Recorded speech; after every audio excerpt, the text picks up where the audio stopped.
time.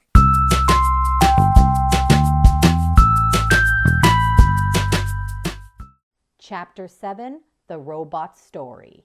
None of the cows could believe that this monster, this robot, this machine had just spoken to them in the animal language. They stared at her, nervously shifting in their stalls, wondering what she would do next. What Roz did next was simple. She told the truth. She stood in the middle of the barn and shared her story with the herd. I spent my first year of my life on a remote, wild island, Roz began. I did not know how I got there. I only knew that I wanted to survive. So I studied the island's animals to see how they survived. And a surprising thing happened. Their sound and movement started making sense to me. I was learning the language of the animals. Even when I could speak to them, the animals wanted nothing to do with me. But that changed when I discovered an orphan gooseling.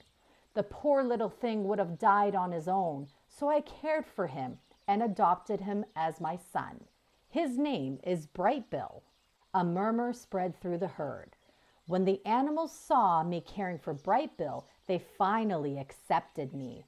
I was no longer alone. I had friends and a family and a home. Life was good. Until the Rico robots arrived. They came in their sleek white airship to take me away, and when I resisted, they became violent. The animals defended me. They fought bravely and destroyed the Ricos, but I was badly damaged in the fighting. I needed repairs, and I could not get them on the island. So the animals loaded my broken body into the airship, and it took me far away from my home. Lily the calf poked her head out through the railing and said, "What about Brightbill?"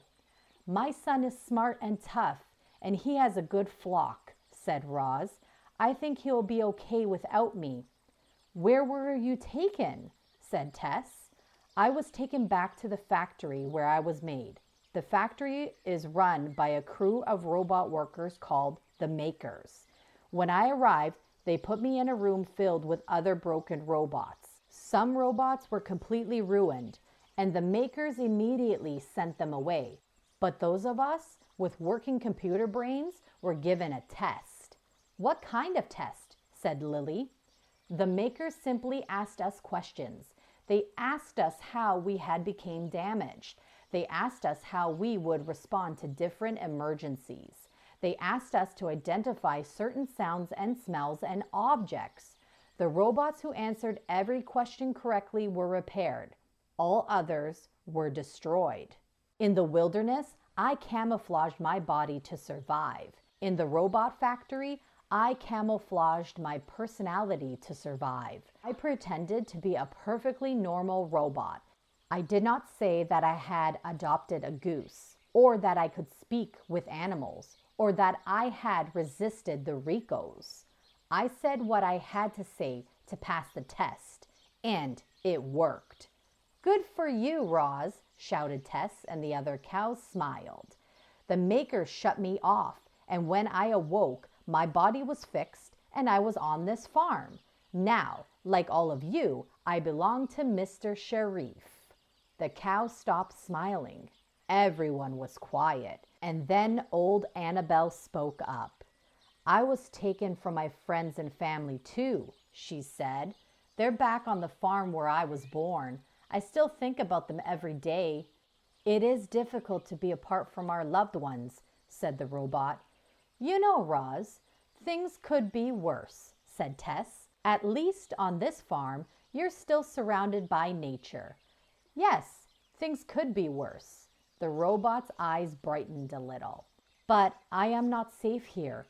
If any human ever learns who I really am, they will have me destroyed. And that is why, when the timing is right, I will try to escape." If you like that story and want to read along with many more, like, subscribe, and hit that notification bell to be notified when I post my next video. Bye, reading worms, and remember, keep on worming!